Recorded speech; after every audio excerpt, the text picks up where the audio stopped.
E aí eu coloquei aí as preposições, para quem não lembra, a, ante, após, até, com, contra, de, desde, em, entre, para, per, perante, por, sem, sob, sobre, trás.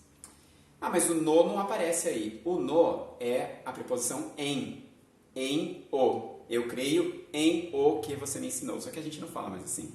A gente fala em o, a gente fala no. Antigamente falavam isso, em o nome do rei. Não, em o nome não é mais, é no nome do rei. Então a gente já aglutinou, também é esse o nome que se dá, a preposição com o artigo. Mas vamos lá, que isso é para outra aula.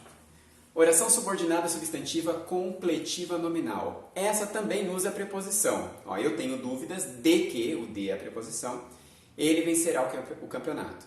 Eu tenho dúvidas de.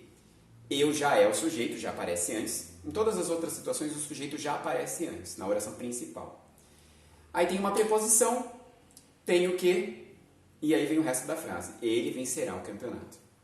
Ele vencerá o campeonato é uma oração subordinada com função de complemento nominal. Por isso que ela é chamada completiva nominal. Ah, ela completa qual palavra, qual substantivo? O substantivo dúvidas. Aí é que está a questão. Quando ela é completiva nominal, o verbo, depois vem um substantivo, depois vem a preposição. A preposição não está perto do verbo, ela está perto do substantivo. Olha que interessante. Por isso que ela é chamada completiva nominal, então. Mais uma vez eu repeti aí as preposições para vocês lembrarem, certo? Aí nós temos a oração subordinada substantiva predicativa. A verdade era que nós tínhamos razão. A oração principal, a verdade era isso. O quê?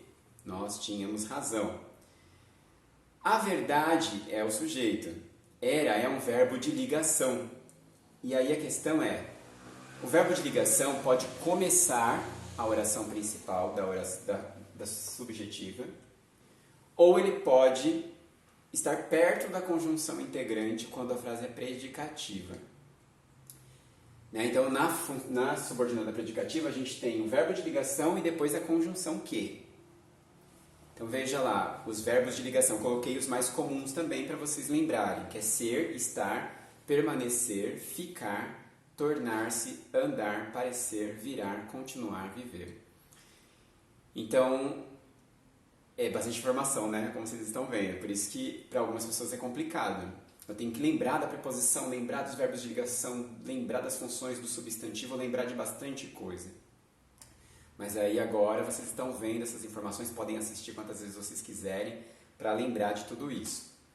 E a positiva, o pessoal acha mais fácil porque um dos sinais dela é os dois pontinhos, né, as vírgulas, que deixam em evidência. Eu tinha um sonho, isso, que pudesse viajar no final de semana. Então eu tinha um sonho, o eu já aparece como sujeito na oração principal, e o que, a conjunção, mas tem aí os dois pontinhos que me dão a dica de que há um isolamento de informação. A informação está sendo destacada, isolada, que é o pudesse viajar no final de semana. Então toda essa oração é um aposto, é uma explicação. Então é a mais fácil de identificar, digamos assim, né? Agora, por que eu tenho que saber de tudo isso? Por que as pessoas ensinam ainda esse negócio difícil aí? Não é tão difícil, com o tempo, se você fica treinando, se você fica fazendo exercícios, né, você entende melhor as funções das palavras e como usá-las melhor. Mas a oração subordinada substantiva, ela tem um efeito interessante. Você quer construir um texto e você quer que no seu texto a ênfase seja dada ao objeto, ao sujeito, ao complemento. O texto, ele fica um texto substantivo, um texto com ênfase na coisa, no ser, no sentimento. Quando você está construindo um texto e a sua ênfase é naquele objeto, né, naquela coisa, naquela pessoa, você pode usar frases, orações, nesse formato.